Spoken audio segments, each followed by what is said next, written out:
তোমরা কেমন আছো? আশা করি ভালো আছো। আজকে আমি তোমাদের নবম ও দশম শ্রেণীর সাধারণ বিজ্ঞান ক্লাস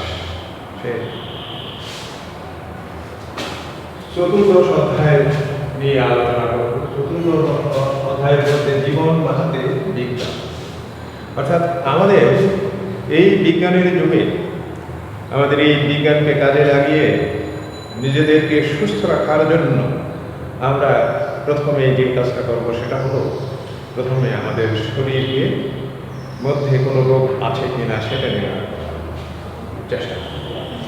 তাহলে আমরা প্রথমে দেখি জীবন বাঁচাতে বিজ্ঞান। বেঁচে থাকার জন্য আমাদের প্রয়োজন সুস্থ সবল। বেঁচে থাকার জন্য আমাদের প্রয়োজন হলো সুস্থ সবল এবং নিরোগ দেহ। এখন আমার দেহ নিরোগ আছে কি না বা রোগে আক্রান্ত হয়েছে কিনা সেটা নির্ণয় করার জন্য, কোন রোগে আক্রান্ত হয়েছে, কোথায় সমস্যা, সেগুলোকে নির্ণয় করার জন্য কতগুলো যন্ত্র আমরা ব্যবহার করব। সেই যন্ত্রের মাধ্যমে আমরা রোগকে প্রথমে নির্ণয় করব। সেই নির্ণয় করার জন্য যে সকল যন্ত্রগুলোকে আমরা ব্যবহার করি, যেমন আমরা এক্স রে করি। যদি আমাদের শরীরের কোনো অংশে হাড় ভেঙে যায়, তখন এই এক্স রের মাধ্যমে আমরা জানতে পারি ভেঙেছে না মস্কে গেছে, সেটা আমরা জানতে পারি। তাহলে প্রপারলি সেই জায়গাটার মধ্যে আমরা চিকিৎসা নিতে পারবো এবং সুস্থ হয়ে যেতে পারবো। তারপরে আমরা এক্স রে বাইরেও আমরা অনেকগুলো আলট্রাসোনোগ্রাফি মাধ্যমে আমরা রোগ নির্ণয় করতে পারি, সিটি স্ক্যানের মাধ্যমে আমরা রোগ নির্ণয় করতে পারি, এমআরআই করেও আমরা রোগ নির্ণয় করতে পারি, ইসিজির মাধ্যমে এবং এন্ডোস্কোপি ও অ্যাঞ্জিওগ্রাফির মাধ্যমেও আমরা রোগ নির্ণয় করতে পারি। এগুলো হলো রোগ নির্ণয়ের পদ্ধতি, রোগ নির্ণয়ের যন্ত্রপাতি। এই সকল যন্ত্রগুলো আমরা রোগ নির্ণয়ের মাধ্যমে ব্যবহার করব। এখন আমরা আসি এক্স রে কি। এক্স রে প্রথমে যিনি এই রেটা আবিষ্কার করেন, রে মানে রশ্মি, আলোক রশ্মি। এই রশ্মিটা যিনি আবিষ্কার করেন তার নাম হলো রনজেন। এখন প্রথমে উনি আবিষ্কার করার পরে তখন এই মানুষ চিন্তা করলো যে এই রশ্মিকে তো কাজে লাগানো যায় রোগ নির্ণয়ের জন্য। তাই এখন এক্স রে এমন একটা মেশিন যার মাধ্যমে আমরা দুটো ইলেকট্রোড থাকে, একটা ক্যাথোড এবং এক অ্যানোড। আলোকে আমরা যে স্বাভাবিক আলোতে আছি এর তরঙ্গ দৈর্ঘ্য চাইতে অনেক গুণ ছোট তরঙ্গ দৈর্ঘ্যে রূপান্তর করা হয়। তখন এই তরঙ্গ দৈর্ঘ্যকে শরীরের মধ্যে প্রবেশ করাইলে তখন এর মাধ্যমে একটা ছবি আমাদের ক্যামেরার মধ্যে যেমন ছবি হয় ওরকম না হলো ওর ভিতরের ছবি আমরা একটা প্লেটের মাধ্যমে ফেলে তখন এই ছবি তুলে এই জায়গাটাকে আমরা নির্ণয় করতে পারি, ক্ষতিগ্রস্ত জায়গাটাকে। এক্স রের মাধ্যমে আমরা যে সকল জিনিসগুলো জানতে পারি, স্থানচ্যুত হাড় কি এক জায়গা থেকে আরেক জায়গায় সরে গেছে, হাড়ে কি ফাটল ধরেছে, ভেঙে যাওয়া হাড় ইত্যাদি খুব সহজে শনাক্ত করা যায়। দাঁতের ক্যাভিটি এবং অন্যান্য ক্ষয় বের করার জন্য এক্স রে ব্যবহার করা হয়। দাঁতের মধ্যে ক্ষয় হয়েছে কিনা তখন ওইটাকে বের করা যায়। পেটের এক্স রে করে অন্ত্রের প্রতিবন্ধকতা শনাক্ত করা যায়। অন্ত্র, ইন্টেস্টিনা, ওই যে আমাদের নাড়ির ভিতরে বা স্টোমাকের এক্স রে দিয়ে পিত্তথলি ও কিডনি পাথরের অস্তিত্ব বের করা যায়। পিত্তথলিতে পাথর হয়েছে না কিডনিতে পাথর হয়েছে সেটাও আমরা বের করতে পারি। বুকের এক্স রের মাধ্যমে ফুসফুসের রোগ, যেমন ফুসফুসের যে কী কী রোগ হয়, যক্ষা, নিউমোনিয়া, ফুসফুসে ক্যান্সার হয়, এগুলোও নির্ণয় করা যায় এক্স রের মাধ্যমে। এটি ক্যান্সার কোষকে মেরে ফেলতে পারে, তাই রেডিওথেরাপিতে এক্স রে চিকিৎসার জন্য ব্যবহার করা হয়। রেডিওথেরাপিতে এই এক্স রের মাধ্যমে ক্যান্সার কোষকে ধ্বংস করা যায়, কাজে এটা রোগ নিরাময়ের জন্য ব্যবহার করতে আমরা পারি। এক্স রের অপ্রয়োজনীয় বিকিরণ যেন শরীরে কোনো ক্ষতি করতে না পারে সেই জন্য প্রয়োজনীয় সতর্কতা অবলম্বন করতে হবে। এক্স রের এই রেটা যেমন উপকারে আসে তেমন এর সাইড ইফেক্ট আছে। যদি ক্ষতি না করতে পারে, যাতে ক্ষতি না করতে পারে সেই জন্য আমাদের সতর্ক থাকতে হবে। তাহলে তোমরা তোমাদের বইতে আমি যে কথাগুলো বলছি এই কথাগুলো তোমাদের বই থেকেই বলছি, বইয়ের বাইরে থেকে বলছি না, অতিরিক্ত আমি বলবো না, কারণ তোমাদের সীমিত পরিসরে তোমাদের এই জ্ঞানটা প্রয়োজন। এই এক্স রে সম্পর্কে তোমাদের ধারণা আছে, কিন্তু এক্স রেটা কীভাবে হয় এখানে লেখা আছে, সেটা আমি বললাম সামান্য, এবং তখন কি এটা আসে, কিভাবে হয়, এটা এখানে লেখা আছে। তোমরা এটাকে ভালো করে করে নেবা। তোমাদেরকে কিন্তু করার জন্য যাতে উৎসাহ পাওয়া, সেই জন্যই আমি এই জিনিসটাকে করেছি। দেখো তোমরা বইয়ের ছবিতে এই যে এক্স-রে, এটা তোমরা বহু এক্স-রে করেছো, দেখেছো পরিবারের নিজের প্রয়োজনে, অনেক সময়তে হয়তো বা কারোর লাগে নাই এই পর্যন্ত। এরপরে আলট্রাসোনোগ্রাফি। আলট্রাসোনোগ্রাফি হলো মাংসপেশি ছবি, অঙ্গ প্রত্যঙ্গের ভিতরে মাংসপেশি, ওইটা যেমন হাড়েরটা করা হয়, এখানে মাংসপেশি ছবি তোলা হয়। এখন ওই জায়গায় হলো আলোর তরঙ্গ ব্যবহার করা হয়, এখানে শব্দ তরঙ্গকে কাজে লাগানো হয়। আমরা জানি শব্দ তরঙ্গের মাধ্যমে চলে, আলো তরঙ্গের মাধ্যমে চলে, তাহলে শব্দ তরঙ্গ কাজে লাগাইয়া জন্য খুব উচ্চ কম্পাঙ্কের শব্দ ব্যবহার করে তার প্রতিধ্বনিকে ব্যবহার করা হয়। প্রতিধ্বনি মানে ফেরত আসা, এক জায়গার ভিতরে বাড়ি গিয়ে আবার ফেরত আসা, তখন শব্দ, এই ফেরত আসাকে প্রতিধ্বনি বলে। শব্দের কম্পাঙ্ক 1 থেকে 10 মেগাহার্টজ হয়ে থাকে বলে একে আলট্রাসোনোগ্রাফি বলা হয়। আলট্রাসোনো মানে এটা অতি উচ্চ মাত্রার কম্পাঙ্ক, শব্দের কম্পন বাড়ায়। তারপরে 2D এবং সাম্প্রতিক আবিষ্কৃত 3D আলট্রাসোনোগ্রাফি ছবি দেখানো হলো, দুইটাই দেখানো হয়েছে, 2D এবং 3D। তোমরা এই সম্পর্কে ভালো এখন ধারণা আছে, কারণ ডি এবং ডাইমেনশন 3D, 3 ডাইমেনশন ছবি। আচ্ছা, প্রতিফলিত, শোষিত বা সংবাহিত হয় যখন বিমটি মাংসপেশি বা রক্তের বিভিন্ন ঘনত্বের বিভেদ তলে আপতিত হয় এই বিম রশ্মি, তখন তরঙ্গের একটি অংশ প্রতিধ্বনি হয়ে পুনরায় ট্রান্সডিউসারে ফিরে আসে। ট্রান্সডিউসার হয়ে যন্ত্রটার একটা অংশের এই প্রতিধ্বনিগুলোকে বৈদ্যুতিক সংকেতে রূপান্তর করে সমন্বিত করে একটি পূর্ণাঙ্গ প্রতিবিম্ব তৈরি করে। আলট্রাসোনোগ্রাফি নিজের কাজগুলো করার জন্য ব্যবহার করা হয়, যেরকম আলট্রাসোনোগ্রাফির সবচেয়ে গুরুত্বপূর্ণ ব্যবহার হলো স্ত্রীর রোগ নির্ণয় এবং প্রসূতি বিজ্ঞান। এর সাহায্যে ভ্রূণের আকার গঠন, ভ্রূণ আমরা বুঝি মানব দেহের গঠনের মধ্যে ভ্রূণ আছে, স্বাভাবিক বা অস্বাভাবিক অবস্থান জানা যায়, ঠিক জায়গার মধ্যে আছে, এর গঠন কীরকম আছে, স্বাভাবিক বা অস্বাভাবিক স্থানে আছে কিনা। প্রসূতি বিজ্ঞানে এটি একটি দ্রুত, নিরাপদ এবং নির্ভরযোগ্য পদ্ধতি। আলট্রাসোনোগ্রাফি দিয়ে জরায়ু, টিউমার এবং অন্যান্য প্যালভিক উপস্থিতিও শনাক্ত করা যায়। তাহলে কি করা যায়? আলট্রাসোনোগ্রাফির মাধ্যমে স্ত্রীদের, মহিলা তার জরায়ুর ভিতরে ক্যান্সার বা টিউমার আছে কিনা সেটা নির্ণয় করা যায়। পিত্ত পাথর, হৃদযন্ত্রের ত্রুটি, পিত্ত থলিতে পাথর আছে কিনা, হৃদযন্ত্রের মধ্যে কোনো ত্রুটি আছে কিনা, টিউমার বের করার জন্য আলট্রাসোনোগ্রাম ব্যবহার করা হয়। হৃদপিণ্ড পরীক্ষা করার জন্য যখন আলট্রাসাউন্ড ব্যবহার করা হয়, তখন এই পরীক্ষাকে ইকোকার্ডিওগ্রাফি বলে। কখন হৃদপিণ্ড পরীক্ষা করার জন্য যখন আলট্রাসাউন্ড ব্যবহার করা হয়, তখন ইকোকার্ডিওগ্রাফি বলে। অর্থাৎ ইকোকার্ডিওগ্রাফি কিন্তু আলট্রাসোনোগ্রাফি, যখন এটা হৃদপিণ্ডের মধ্যে আমরা রোগটাকে নির্ণয় করার জন্য ব্যবহার করি, তখন ইকোকার্ডিওগ্রাফি। এক্স-রে তুলনায় আলট্রাসোনোগ্রাফি অনেক বেশি নিরাপদ, তবুও এটাকে ঢালাওভাবে ব্যবহার না করে সীমিত সময়ের জন্য ব্যবহার করা হয়। ট্রান্সডিউসারটি যেন কোনো নির্দিষ্ট স্থানে বেশি সময়ের জন্য একটানা বিম না পাঠায়, সেজন্য আলট্রাসাউন্ড করার সময় ট্রান্সডিউসারটিকে ক্রমাগত নড়াচড়া করাতে হয়। এটা হলো কীভাবে তোলে তার পদ্ধতিটা বলব। মানে যখন যে অপারেটর এটাকে চালাবে মেশিনটাকে, তখন সে কীভাবে এটাকে ব্যবহার করবে সেটা। তাহলে আমরা প্রথমে জানলাম এক্স-রে, এরপরে জানলাম আলট্রাসোনোগ্রাফি, রোগ নির্ণয় করার যন্ত্র এবং কীভাবে করা হয়। যেমন এক্স-রের ভিতরে হলো আলো তরঙ্গ, এখানে শব্দ তরঙ্গ ব্যবহার করে শব্দ তরঙ্গকে আবার সেই বিদ্যুৎ চুম্বকীয় তরঙ্গে রূপান্তরিত করে এর ছবি তোলা হয়। সিটি স্ক্যান, আমরা এখনকার আধুনিক যুগে অনেকে সিটি স্ক্যান করতে দেখি আর শুনি। তাহলে সিটি স্ক্যান শব্দটি হলো ইংরেজি কম্পিউটার। টমোগ্রাফি স্ক্যান, সিতে কম্পিউটার, টিতে টমোগ্রাফি এবং স্ক্যান এর সংক্ষিপ্ত রূপ। তাহলে সিটি স্ক্যানের সংক্ষিপ্ত রূপ আমরা জানলাম, কম্পিউটার, টমোগ্রাফি, স্ক্যান। টমোগ্রাফি বলতে বোঝানো হয় ত্রিমাত্রিক বস্তুর একটি ফালির বা দ্বিমাত্রিক অংশের প্রতিবিম্ব তৈরি করা। ফালির তো আমরা মনে বুঝি, যেমন আমরা রুটি স্লাইস, আসলে ফালি বাংলায় বলছি, ইংরেজিতে স্লাইস বল। এখন ত্রিমাত্রিক বস্তুর একটি ফালির বা দ্বিমাত্রিক অংশের প্রতিবিম্ব তৈরি করা হয়।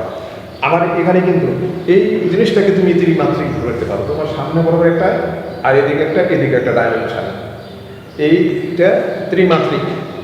এর থেকে ফালি আমরা যদি স্লাইস নিই। আচ্ছা, চিকিৎসা বিজ্ঞানে এই যন্ত্রে এক্স রে ব্যবহার করা হয়। সাধারণ এক্স রে করার সময় শরীরের ভেতরে একবার ত্রিমাত্রিক অঙ্গের দ্বিমাত্রিক একটা প্রতিচ্ছবি নেওয়া হয়। ত্রিমাত্রিক অঙ্গের দ্বিমাত্রিক একটা ছবি নেওয়া হয় যদি। আচ্ছা, সিটি স্ক্যান যন্ত্রে একটি এক্স রে টিউব রোগীর শরীরকে বৃত্তাকারে ঘুরে এক্স রে নির্গত করতে থাকে এবং অন্য পাশে ডিটেক্টর প্রতিবিম্ব গ্রহণ করতে থাকে। প্রতিবিম্বটি, এটা হলো প্রক্রিয়াটা। তোমাকে এই সিটি স্ক্যান করার যন্ত্রে প্রতিবিম্বটি স্পষ্ট করার জন্য অনেক সময় রোগীর শরীরে বিশেষ কন্ট্রাস্ট দ্রব্য ইনজেকশন করা হয়। মানে প্রতিবিম্বটা স্পষ্ট হওয়ার জন্য অনেক সময় শরীরের ভিতরে একটা দ্রবণ ইনজেকশনের মাধ্যমে ঢুকাই দেওয়া হয়, তখন স্বচ্ছ একটা ছবি আসে। বৃত্তাকারে চারপাশের এক্স রে প্রতিবিম্ব পাওয়ার পর কম্পিউটার দিয়ে সেইগুলো বিশ্লেষণ করে সমন্বয় করা হয় এবং একটি পরিপূর্ণ ফালির অভ্যন্তরীণ গঠন পাওয়া যায়। এগুলো একত্রিত করা হয়, পাট নিয়ে এনে একত্রে যখন করা হয় তখন এটাকে নির্ণয় করা সহজ হয়ে যায়। তাহলে এই যে বৃত্তাকারের চারপাশে এক্স রে প্রতিবিম্ব পাওয়ার পর কম্পিউটার দিয়ে সেগুলো বিশ্লেষণ করে সমন্বয় করা হয় এবং একটি পরিপূর্ণ ফালির অভ্যন্তরীণ গঠন পাওয়া যায়। একটি ফালির ছবি নেওয়ার পর সিটি স্ক্যান করার যন্ত্র রোগীকে একটুখানি সামনে সরিয়ে পুনরায় বৃত্তাকারে চারদিক থেকে এক্স রে প্রতিচ্ছবি গ্রহণে করে যেগুলো বিশ্লেষণ করে দ্বিতীয় আরেকটি ফালির অভ্যন্তরীণ গঠনটির একটি পূর্ণাঙ্গ ছবি তৈরি করে এভাবে রোগীকে একটুখানি করে সামনে এগিয়ে নিয়ে তার শরীরের কোনো একটি অঙ্গের অনেকগুলো ফালির প্রতিছবি নেওয়া হয়। একটা রুটির অনেকগুলো স্লাইস পরপর সাজিয়ে নিয়ে আমরা যেরকম পুরো রুটিটিকে পেয়ে যাই, ঠিক সেরকম এগুলোকে বিভিন্ন অংশের ছবি তুলে একত্রিত আনলে পরে পূর্ণাঙ্গ ছবিটা আমরা পেতে পারি। এখানে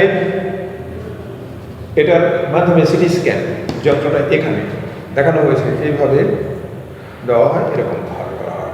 তাহলে সিটি স্ক্যান করে নিজের কাজগুলো করা সম্ভব। সিটি স্ক্যানের মাধ্যমে আমরা কি কি জিনিস বের করতে পারি? সিটি স্ক্যানের সাহায্যে শরীরের নরম টিস্যু, রক্তবাহী নরম যে টিস্যুগুলো আছে, রক্তবাহী শিরা বা ধমনী, রক্ত চলাচলের জন্য যে ধমনী আছে বা শিরা আছে, তারপরে ফুসফুস, ব্রেন ইত্যাদির পূর্ণাঙ্গ ছবি পাওয়া যায়।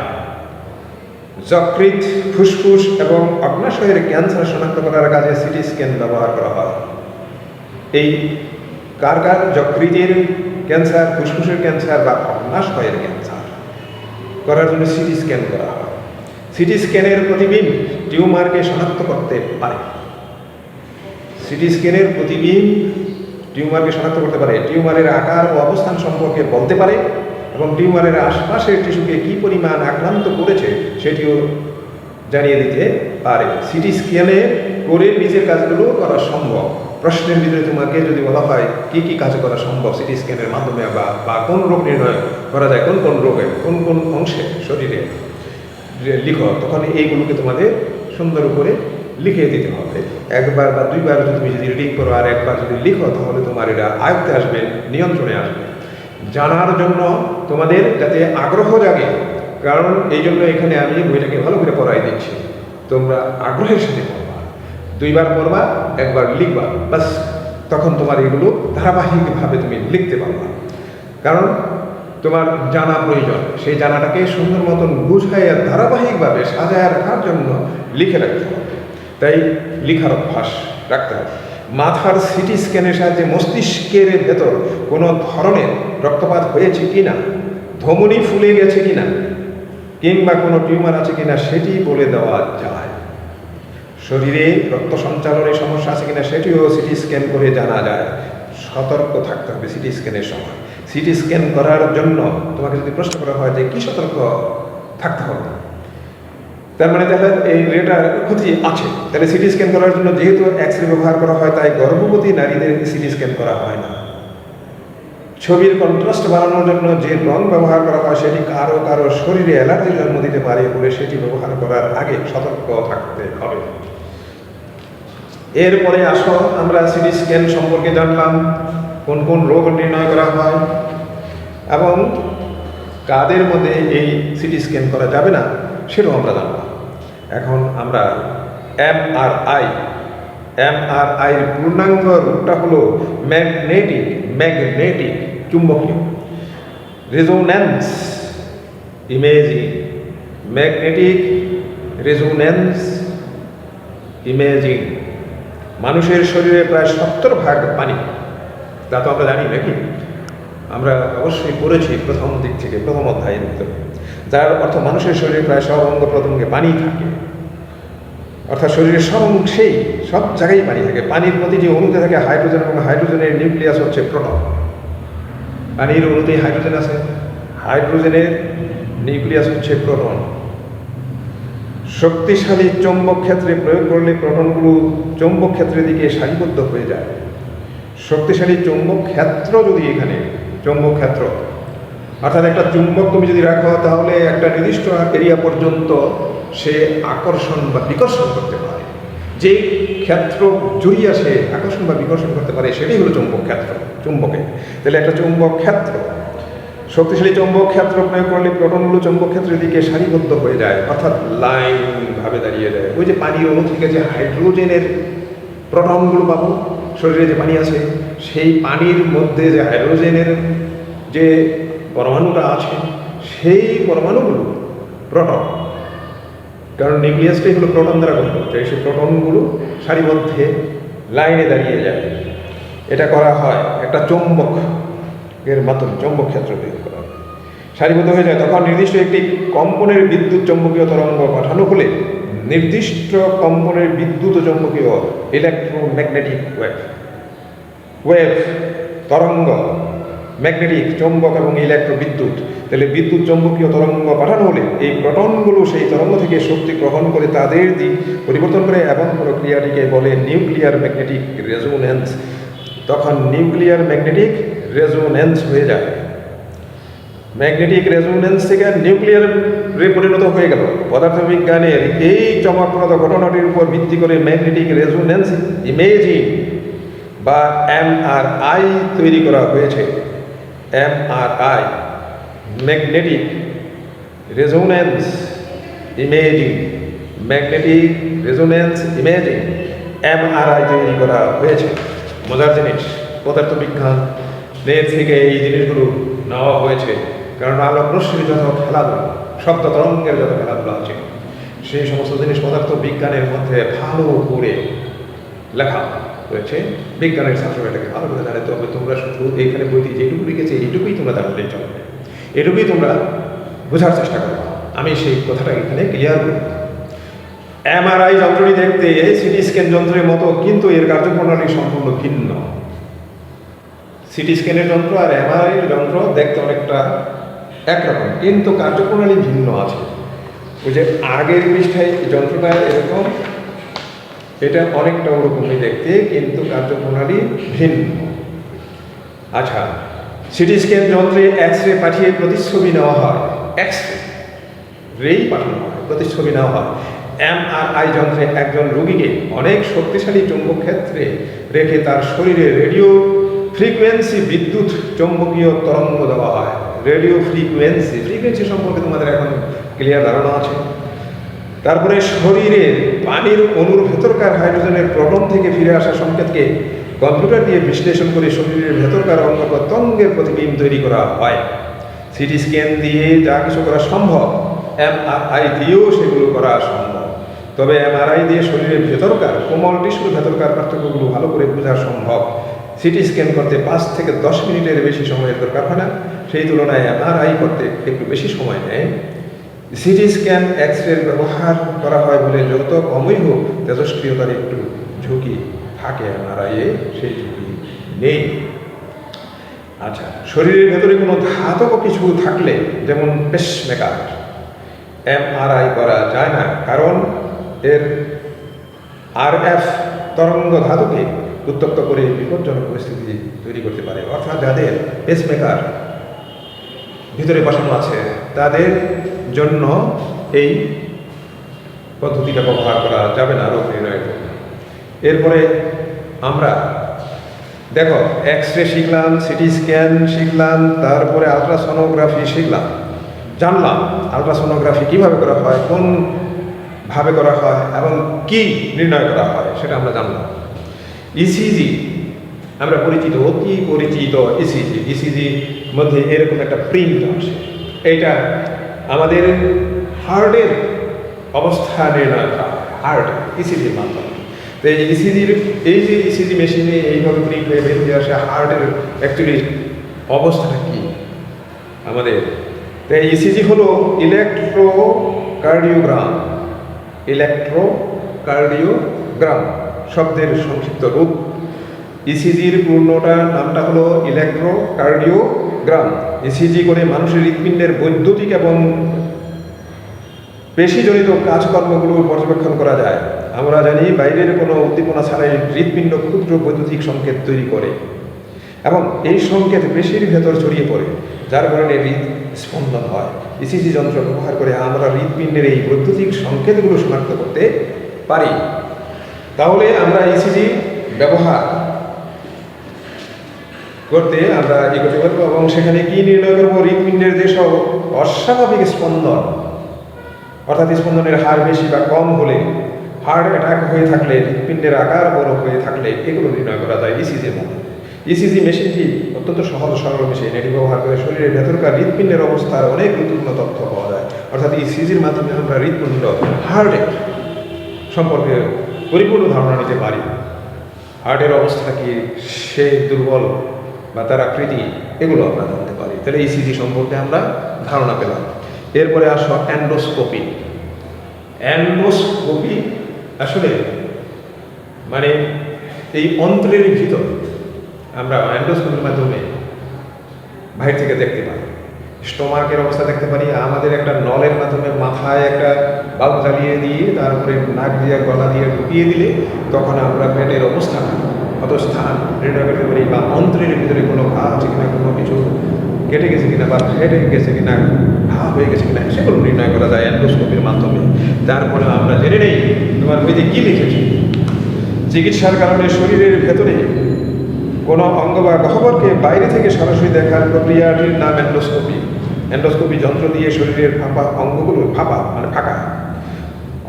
ভেতরে পরীক্ষা করা যায়। অ্যান্ডোস্কোপি যন্ত্রে দুটি স্বচ্ছ নল থাকে, দুটি স্বচ্ছ নল। একটি নল দিয়ে বাইরের থেকে রোগীর শরীরে নির্দিষ্ট অঙ্গের ভেতরে তীব্র আলো ফেলা হয়। ভিতরে ঢুকে লাইটটা জ্বালাই দিলে তখন তীব্র আলো। এটি করা হয় অপটিক্যাল ফাইবার দিয়ে। আলো এই ফাইবারে পূর্ণ অভ্যন্তরীণ প্রতিফলনের মাধ্যমে প্রবেশ করে, বলে নলটি সোজা থাকতে হয় না, আঁকাবাঁকা হতে পারে। এই যে ছবিতে দেখানো হয়েছে, মুখের ভিতর দিয়া বা নাকের ভিতর দিয়া এই পেটের এই যে স্টোমাকটা, তার অবস্থাটা এখানে লাইট জ্বালিয়ে দেওয়া হয়, তখন এখানে আলোকিত হয়। আলোকিত হওয়ার পরে এই আলো ফ্রিকোয়েন্সিটা এখানে আবার প্রবেশ করলে বলে নলটি সোজা থাকতে হয় না, আঁকাবাঁকা হয়। এরপরে আবার আমাদের কিন্তু এটা এই নির্দিষ্ট শরীরের রোগীর পরীক্ষা করে ফাঁপা অঙ্গগুলো অ্যান্ডোস্কোপি যন্ত্রের দুটি স্বচ্ছ নল থাকে, দুটো স্বচ্ছ নল। একটি নল দিয়ে বাইরে থেকে রোগীর শরীরে নির্দিষ্ট অঙ্গের ভেতরে তীব্র আলো ফেলা হয়। এটি করা হয় অপটিক্যাল ফাইবার দিয়ে। আলো এই ফাইবারের পূর্ণ অভ্যন্তরীণ প্রতিফলন, আলোর পূর্ণ অভ্যন্তরীণ প্রতিফলনটা এখানে কাজে লাগানো হয়। তার মাধ্যমে আমরা ভিতরে তার ক্ষতস্থান নির্ণয় করতে পারি। যেমন আমাদের কি কি রোগ নির্ণয়ের জন্য এই যন্ত্রটা কাজে লাগতে পারে, ফুসফুস এবং বুকের কেন্দ্রীয় বিভাজন অংশ, যে অঙ্গগুলো পরীক্ষা করার জন্য অ্যান্ডোস্কোপি ব্যবহার করা হয়। পাকস্থলী, ক্ষুদ্রান্ত্র, হৃদন্ত্র বা কোলন, স্ত্রী প্রজনন অঙ্গ, উদর এবং পেলভিস, মূত্রনালীর অভ্যন্তরভাগ, নাসা গহ্বর, নাকের চারপাশের সাইনাস এবং কান। অ্যান্ডোস্কোপি করার সময় যেহেতু এটি নল সরাসরি ক্ষতস্থানে প্রবেশ করানো হয়, সেটি দিয়ে সেই ক্ষতস্থানের নমুনা নিয়ে আসা সম্ভব এবং প্রয়োজনে এটা ব্যবহার করে কিছু কিছু সার্জারিও করা সম্ভব। এরপরে আসো আমরা এখানে অ্যান্ডোস্কোপি সম্পর্কে জানলাম, কোথাকার মানে ছবি তোলা হয় এবং কীভাবে জানা হয় সেটা আমরা জানলাম, রোগটা নির্ণয় করতে পারলাম। অ্যানজিওগ্রাফি, এই অ্যানজিওগ্রাফি আমরা এখন সচরাচর প্রায়ই শুনি। অ্যানজিওগ্রাফি এক্স রে মাধ্যমে শরীরের রক্তনালীগুলো দেখার জন্য অ্যাঞ্জিওগ্রাফি ব্যবহার করা হয়। এক্স রের মাধ্যমে শরীরের রক্তনালী যেখান দিয়ে রক্ত চলাচল করে সেই নালী দেখার জন্য অ্যাঞ্জিওগ্রাফি ব্যবহার করা হয়। সাধারণ এক্স রে করে রক্তনালী ভালোভাবে দেখা যায় না বলে অ্যাঞ্জিওগ্রাম করার সময় রক্তনালীতে বিশেষ কন্ট্রাস্ট ম্যাটেরিয়াল বা বৈসাদৃশ্য রঙিন তরল ডাই, তরলটার নাম ডাই, ঢুকিয়ে দেওয়া হয়। রক্তনালীর যে অংশটুকু পরীক্ষা করতে হবে ঠিক সেখানে রঙিন তরল দেওয়ার জন্যে একটি সরু এবং নমনীয় নল কোনো একটি ধমনী দিয়ে শরীরে ঢুকিয়ে দেওয়া হয়। এই সরু এবং নমনীয় নলটিকে বলে ক্যাথিটার। ক্যাথিটার দিয়ে রক্তনালীর নির্দিষ্ট জায়গায় ডাই দেওয়ার পর সেই এলাকায় এক্স রে নেওয়া হয়। ডাই থাকার কারণে এক্স রে রক্তনালীগুলোকে স্পষ্ট দেখা যায়। তাহলে এই যন্ত্রটা দিয়ে যখনই কাজ করবে তখনই কি কাজ করা হয় সেটা এখানে পরিষ্কারভাবে লিখেছে। তাহলে অ্যাঞ্জিওগ্রাফি করার সময়তে একজন রোগীকে তখন কিভাবে করা হয় এবং কি কাজ করা হয় সেটা এখানে পরিষ্কার করে লেখছে।